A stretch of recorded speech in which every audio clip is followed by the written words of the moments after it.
Akan membahas tentang apa sih aku bisa KKN mandiri dan kenapa aku memilih KKN mandiri, gimana caranya, terus cerita pengalamannya itu seperti apa aja. Nah, di video kali dibahas secara tuntas, jadi buat kalian harus tonton sampai akhir ya, jangan setengah-tengah, jangan dipotong-potong, jangan dicepetin, jadi tonton aja. Oke, semoga ada manfaatnya dan informasi ini juga bisa kalian jadikan referensi atau inspirasi kan ya kan. Oke, langsung aja. Jadi kenapa aku memilih KKN mandiri sendirian? Itu karena ada kesempatan dan aku mengambilnya. Dan ketika aku menyadari bahwa ternyata di dalam diri aku itu memiliki keberanian untuk berbeda. Pada dasarnya di diri akunya sudah memiliki keberanian gitu. Lanjut, kejadian ini tuh dikarenakan awalnya itu aku dilema. Dilema kenapa? Dilema karena adanya kegiatan yang berbentrokan, yaitu antara KKN dan volunteer. Yang mana volunteer ini udah ditentukan jadwalnya gitu. Ya, aku udah ikuti beberapa rangkaiannya. Terus yang KKN ini belum jelas, belum pasti tanggalnya itu kapan gitu kan, bulannya itu kapan tuh belum jelas. Nah, dan ternyata sampailah dimana ternyata mereka kegiatan berdua ini antara KKN dan volunteer itu berbentrokan. Tapi aku, Ismi, sebagai orang yang mencintai pengalaman sekali gitu kan, aku menganggap bahwa keduanya itu sangat penting bagi kehidupan aku, bagi pengalaman aku, bagi ilmu yang nantinya aku dapatkan gitu kan. Aku gak mau melewatkan keduanya. Jadi gimana? Dan aku berpikir bahwa kalau misalkan bisa gitu kan, di satu waktu dan di satu tempat, kenapa tidak? Maka aku tuh mencari solusi, gimana nih caranya gitu kan, agar bisa keduanya itu berlangsung gitu. Akhirnya aku menghadap Wadek 3 yang kebetulan adalah kemahasiswaan. Jadi bisa mendengarkan keluh kesah mahasiswa. Nah, aku di sana itu bercerita gitu kan. Aku bilang kalau misalkan aku ada bentrok karena dosen aku juga tahu, Wadek aku tahu bahwa adanya kegiatan volunteer ini karena aku udah konsultasi juga sebelum-sebelumnya gitu. Dan akhirnya beliau menyarankan aku untuk KKN mandiri. Nah, untuk bisa KKN mandiri ini aku harus konsultasi dengan LP2M. LP2M ini adalah lembaga yang mengurusi Kukerta gitu kan. Nah, kalau misalkan di kampus aku namanya Kukerta guys. Dan biasanya populernya atau umumnya itu KKN kan. Sebut aja KKN ya. Pada saat itu juga tanpa persiapan apa-apa aku langsung ngadap ke LP2M. Bayangin sama kalian, aku tanpa persiapan apa-apa, bekalan arahan dari dosen aku, dari wadek aku, berbekalan juga pengalaman sebelumnya gitu. Jadi kayak untuk meyakinkan aja udah. Tibalah dimana aku di ruangan LP2M, aku dihadapkan dengan sekretaris LP2M. Di sana aku menceritakan maksud dan tujuan aku seperti apa, dan kalian tahu tanpa basa-basi beliau tuh langsung mengiyakan. Tapi karena aku tidak membawa barang-barang yang bukan barang-barang ya, tapi maksudnya data atau misalkan persiapan gitu kan yang jelas untuk kegiatan itu, jadi kayak dipertanyakan gitu kan. Akhirnya beliau mengatakan bahwa kamu harus membuat proposal dalam 2 hari. Nah, artinya ada lampu hijau bagi aku untuk bisa menggapai KKN mandiri. Terus aku melakukan KKN mandiri itu dengan membuat proposal selama 2 hari. Nah, selama 2 hari itu aku selesai dan aku menghadap ke ketua LP2M. Ketika beliau membuka proposalnya tanpa basa-basi lagi guys, tanpa basa-basi lagi, beliau langsung kayak oke, boleh. Wow gitu. Nah, sebenarnya kalau misalkan boleh flashback ya guys ya, aku lupa tadi menceritakan bahwa momen dimana aku dengan sekretaris LP2M itu, selain aku kayak menjelaskan maksud dan tujuan, aku juga menceritakan pengalaman aku.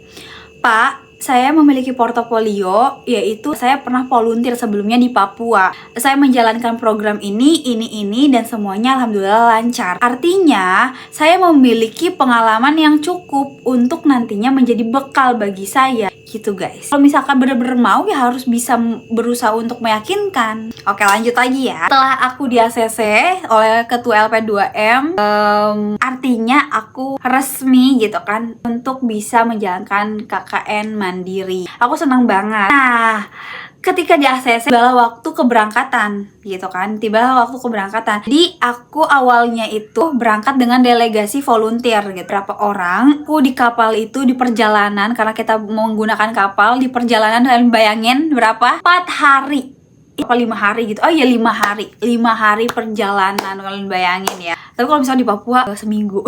Ketika datang itu kita menjalankan proker selama 3 hari delegasi itu. Nah, ketika udah selesai ini 3 hari, mereka kan pulang ya kan, mereka pulang, dan kalian tahu tinggallah aku sendiri. Sedih, aku menangis jujur. Apa ya? Karena aku takut, aku khawatir bahwa aduh gimana nih nantinya, apakah aku bisa menjalankan sendiri. Guys, sebelumnya itu aku juga memiliki masalah pribadi antar personal gitu, kayak kekhawatiran aku semakin menjadi orang yang tadinya menjadi penyemangat, orang yang tadinya yang meyakinkan aku untuk bisa KKN mandiri juga gitu, malah akhirnya dia yang mengecewakan, dan aduh buyar lah pada saat itu gitu. Jadi akhirnya aku nangis gitu kan. Dan ternyata ketika aku selama di sana, bukan hanya satu desa yang mensupport kegiatan KKN aku, melainkan satu kecamatan. Wow gitu kan. Karena kebetulan aku juga kerjasama dengan UBN atau Universitas Banda Neira, dan kalian tahu Bapak Piar itu adalah rektor Universitas Banda Neira. Jadi alhamdulillah gitu ya, ada privilege bagi aku untuk bisa koordinasi sana sini gitu. Akhirnya ketika aku jalankan program kerja aku gitu kan. Jadi program kerja aku tuh apa? Program kerja aku tuh ada 2 guys. Karena aku sendiri, aku mau menyadari keterbatasan aku gitu kan. Jadi aku kan sebelumnya udah riset kan program apa yang mestinya aku bawakan. Nah, 2 nih, aku mendapatkan bahwa informasi di Pulau Ai itu kekurangan air bersih, bahkan tidak ada air bersih, jadi hanya mengandalkan air hujan gitu. Jadi kayak nggak ada sumur. Nah, ini gimana caranya untuk mengatasinya gitu. Akhirnya aku membuatlah program ini kayak filtrasi air gitu. Nah, yang kedua itu pembentukan Pokdarwis, karena di sana belum ada kelompok sadar wisata. Karena bagaimanapun, hello, Banda Neira itu sangat indah gitu kan. Sayang sekali kalau misalkan tidak digali potensinya gitu, tidak dikembangkan, tidak ada yang mengembangkan, kan sayang. Jadi akhirnya programnya pembentukan Pokdarwis gitu kan. Dan ternyata program filtrasi air itu sangat sulit untuk direalisasikan. Akhirnya aku nggak mau ambil pusing, bukan nggak mau ambil pusing, lebih ke kayak daripada aku terus-terusan berjuang tapi akhirnya nihil juga, karena sebelumnya juga udah ada guys. Jadi ya emang susah gitu tuh. Akhirnya aku fokuslah ke program kedua, yaitu pembentukan Pokdarwis. Mungkin terdengar seperti kayak ya udah pembentukan aja, tapi tidak guys, tidak. Itu tuh harus melalui tahapan demi tahapan. Tahapannya tuh apa aja? Harus bisa meyakinkan masyarakat, aku harus bisa meyakinkan anak muda, terlebih lagi anak muda gitu kan.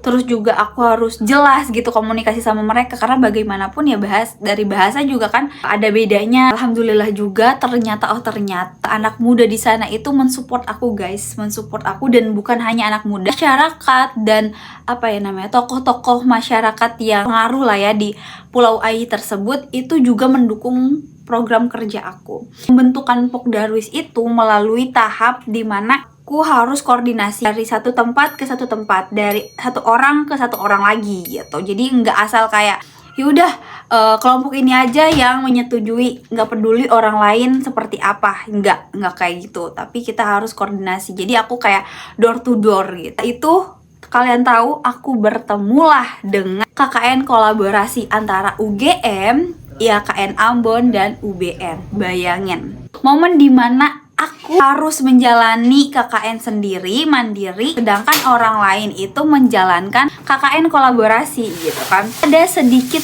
rasa minder gitu, tapi aku menyadari bahwa ya tidak apa-apa gitu, karena ini pilihan aku. Dan kalian tahu, aku mendapatkan banyak motivasi, aku mendapatkan banyak pencerahan bahwa program kerja itu harus direalisasikan, harus disukseskan, mau nggak mau, karena kita itu memiliki niat dan tujuan gitu. Jadi kita harus bisa merealisasikan tujuan kita. Akhirnya setelah aku bertemu dengan mereka, aku juga ada kolaborasi dengan mereka gitu. Akhirnya aku balik lagi ke Pulau A, dan kalian tahu sama ya, aku door to door lagi.